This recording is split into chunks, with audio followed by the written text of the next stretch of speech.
Breaking news, a police officer hurt and a wanted man dead after a chase and gunfight on a Milwaukee street. Then this 88-year-old woman, one of 4 people shot by the same suspect. She tells her story while recovering in the hospital. The next day we knew, shots started. I immediately hit the porch. Plus an outburst in Waukesha County Court. Sit up here, act like you know me. The suspect in the deadly Christmas parade attack is forcibly removed. What happened and the major requests he was denied. TMJ4 News at 5 starts now.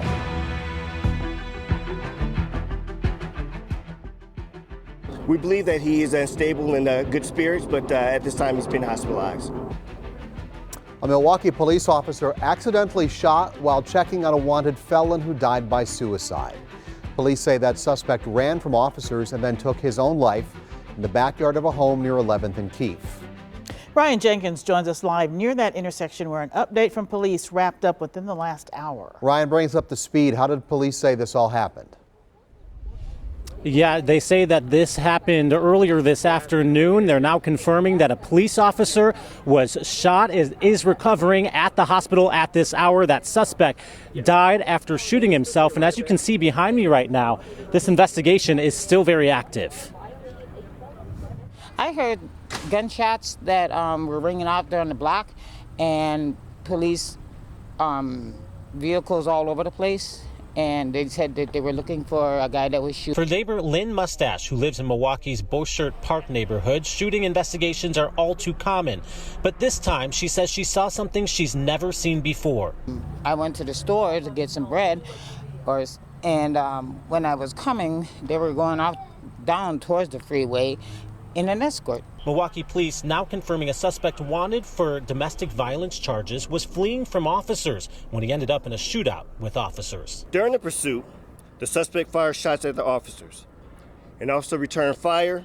But police say no one was struck by gunfire at that time, and that during their chase, the suspect continued to fire shots at officers before dipping into the backyard of a home here near 11th and Keefe. That's where he fatally shot himself, according to police. After officers approached the suspect, for officer safety, the officers stabilized the suspect with a tactical ballistic shield when the suspect's firearm inadvertently discharged. Chief Norman says a 36-year-old officer was shot and was taken to the hospital with non-fatal injuries. And tonight, we also know police have been searching for that suspect for weeks. We know he's a 43-year-old man, again wanted on domestic violence charges. That's the latest as the investigation continues at this hour. Reporting live near 10th and Keefe, Ryan Jenkins, TMJ4 News. Ryan, thank you. You can be the first to know when breaking news hits. Download the TMJ4 News app. We will send a push alert directly to your phone. Now to a TMJ4 exclusive. We are hearing from an 88-year-old woman who found herself in the middle of a shooting that killed her sister. Mary Jo Ola is live near 22nd and Center with that part of the story. Mary Jo. Yeah, I spoke with Carrie Barnhill from her hospital room less than 48 hours after she and 3 others were shot here on North 22nd Street. All I was thinking about was my life. The last shot fired was the one where bullets that went in my feet. From her hospital room, Carrie Barnhill retells the terrifying moments that played out in front of her sister's home on North 22nd Street. Carrie had just flown in from Colorado and says they were outside talking when the gunfire came from next door. And we just saw him briefly, and then the next day we knew shots started. So I'm retired from the Air Force. So what I did is I immediately fell on the porch and like I was dead. And I lay there when my sister got shot. My brother-in-law ran out and said, Sue, you all right? And then he got shot many times. Carrie's younger sister, Sue Mallory, was killed. Carrie, Sue's husband, and a family friend were injured but survived. Carrie says Sue enjoyed playing cards and was always up for a debate. She just has a catching personality and a wonderful, wonderful woman. And I've loved her and just have a love. Carrie says she knew the suspect's mother and that she struggled to get him help. Milwaukee police say they're still looking for him. I pray for him, yes. I pray for him, and I love him, but I don't have to like what he did.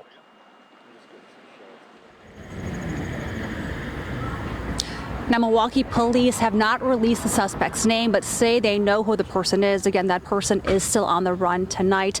Carrie says it may be 9 to 12 weeks before she can walk again.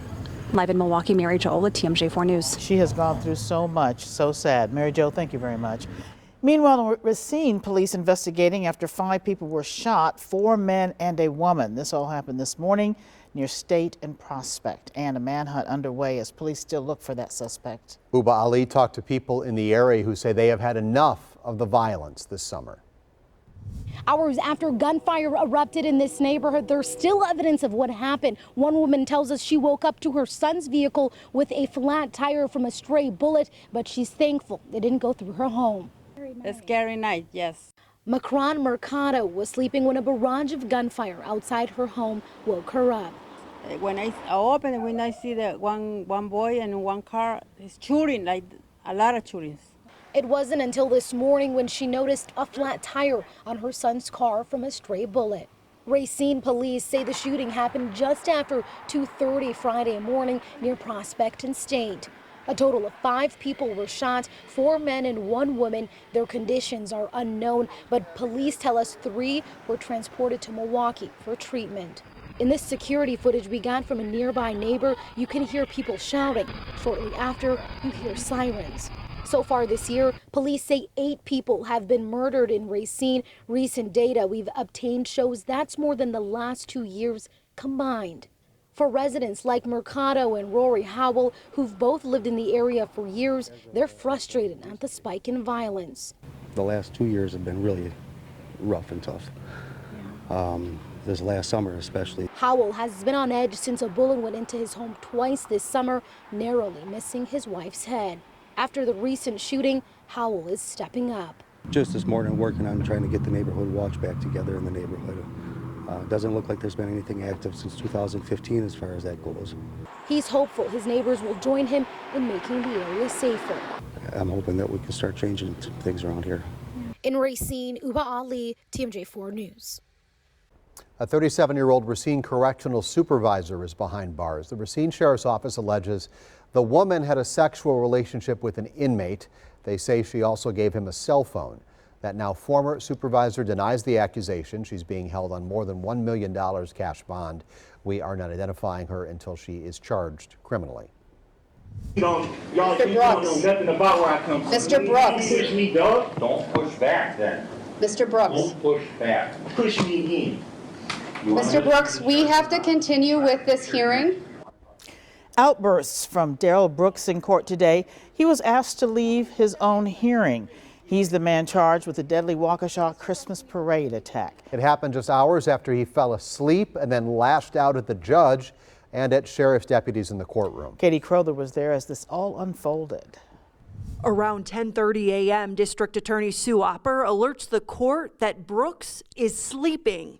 I don't know if he's just being disrespectful, uninterested, or if he's not feeling well. His attorney talks with him. Then, returning from a short break, Brooks appears agitated, talking and looking behind him.